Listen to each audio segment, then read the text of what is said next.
super fun, and all about artisan cheese and more to melt your peaceful heart and toast your peaceful life. Coming to you from the Appalachian Mountains of southwestern Virginia, this is the Peaceful Heart FarmCast.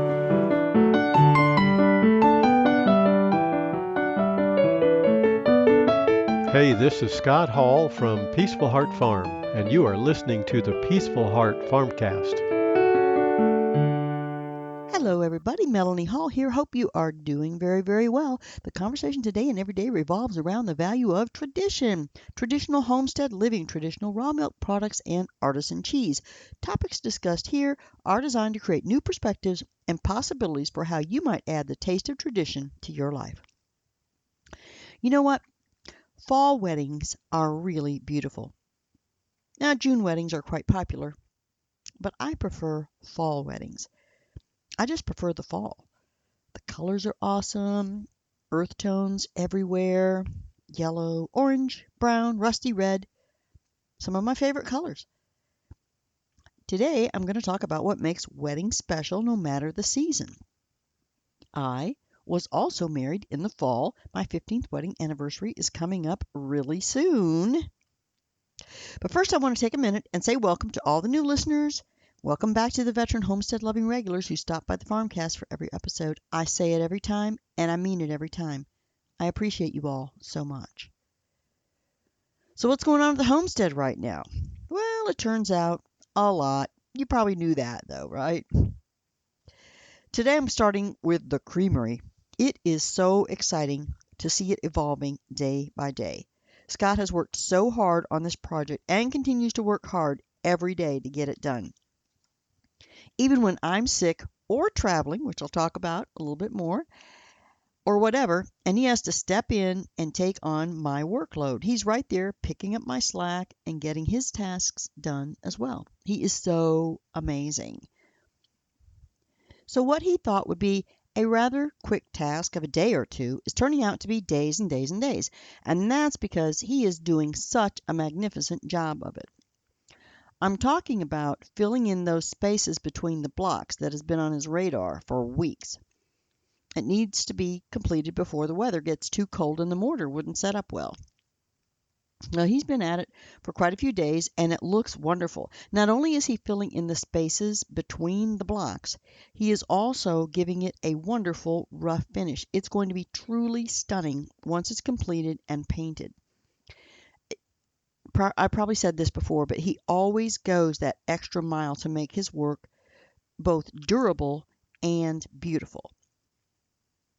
So I just really, really appreciate everything he does. Every time I'm out there walking around, looking around, seeing how it progresses, and I'm just amazed. I'm just amazed that one person can be doing this. And it's taken us a long time, but let me tell you, it is a work of art.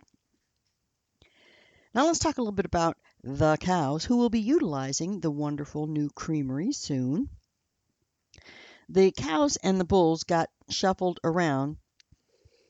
There's only 2 bulls with a few sheep that are in one animal group. And then there's the larger group of the milking girls, the main flock of sheep, and all of the goats. Now, though the big group, they're getting ready for the rotation through the back fields. The small group, will continue to kind of rotate through some of the other pastures. They won't need near as much grass and hay as the larger group.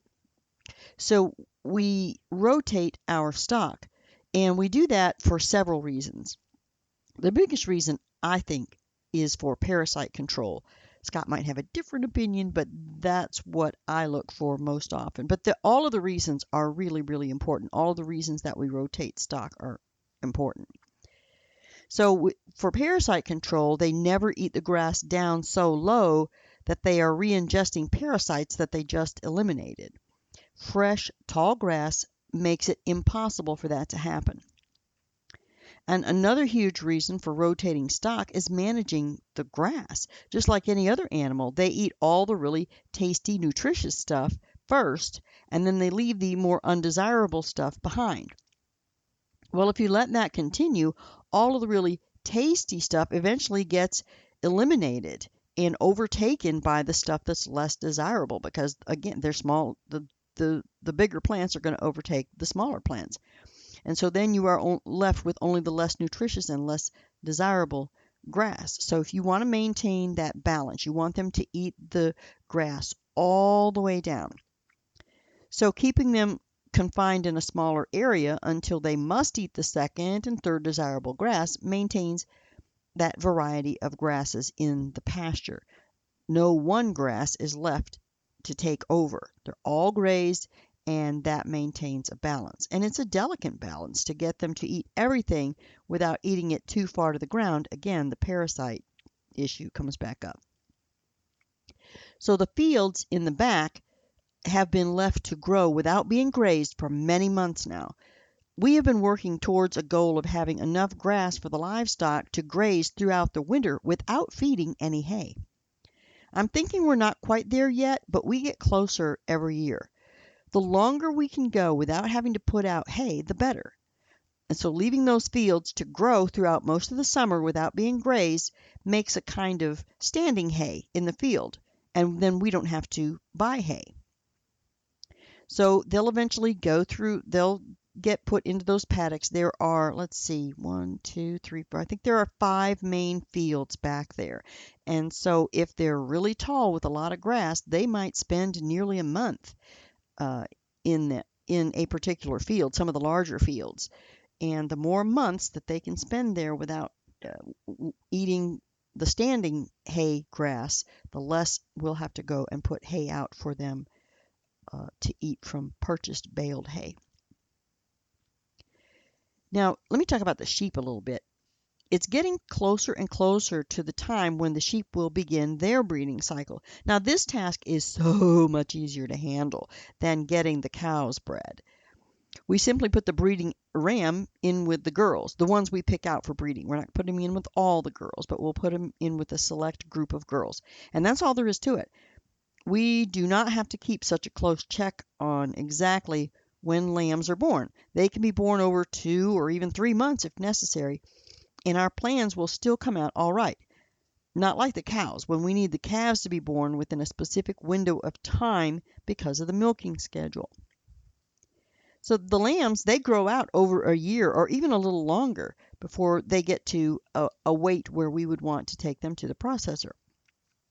And we process them as needed for ourselves and for our customers. So there's not such a tight window on that. So that's going to be happening really soon. The donkeys are going to get their toenails trimmed soon. And the goats are just going to do their goat thing. They'll keep the brush eaten down. All the new little trees that start to grow up out in the pasture, they'll eat all of those. They like woody kinds of plants. Now the plants in the garden, there isn't much to say about that. We still have a lot of cleanup to complete, and I still have some peppers growing out there. The first frost hasn't happened yet.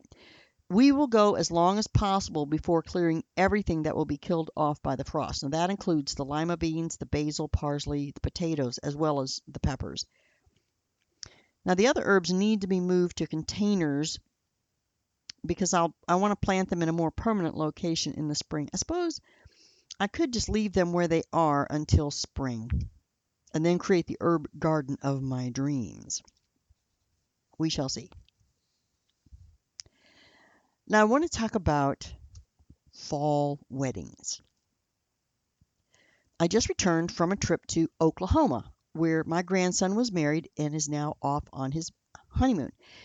It was a beautiful service. I got to see family that I haven't seen in years.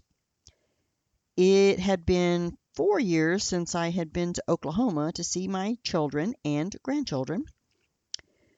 Some of them have visited me here in Virginia in between, but it's always nice to get to visit them.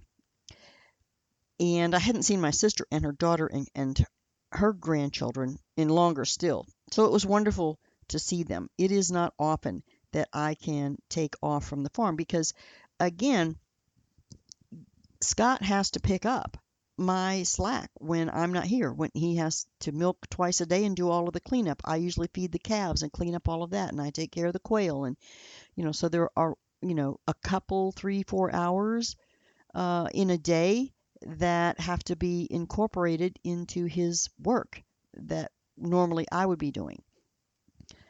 So anyway, it was wonderful to see everybody, and I had a really, really great time. I lived in Oklahoma for 4 years, and I loved every minute of it. The seasons are similar to ours here in Virginia. It does get a little hotter in the summer and a bit colder in the winter, and then there's those scary tornadoes. But overall, the USDA growing season is about the same. They're going to plant from mid-April to end, first frost coming about mid-October. Or it can come about mid-October. It doesn't always. But weddings are wonderful, wonderful, wonderful, no matter the time of year. When two people come together and pledge to love one another through thick and thin, the bad and the good, it's a beautiful thing. Life will bring them many challenges. I'm sure many of you know this. You live this. And with God's help, they will meet those challenges together. It's a wonderful life, and it's not an easy life by no means. There will always be challenges, but it's a wonderful life. I didn't get a chance to ask about their plans for my great-grandchildren. We shall see what happens there. One of the unique things about a marriage relationship is that we choose it. We do not choose our mother, our father, our brothers, our sisters, or our other relatives. Marriage is the only one we choose on purpose. It's where you spend most of your life. You know, you're a child, you spend 18, 20, maybe even 22 years or so with your parents, and then you go out on your own. But those parents will spend that time of raising you and much more together as a couple. As a married couple, you share all sorts of physical, mental, and emotional challenges over your lifetime. So for my grandson and others, marriage is only the first step. Having children and a family is the next logical step for most married couples. In fact, it may be the reason they came together.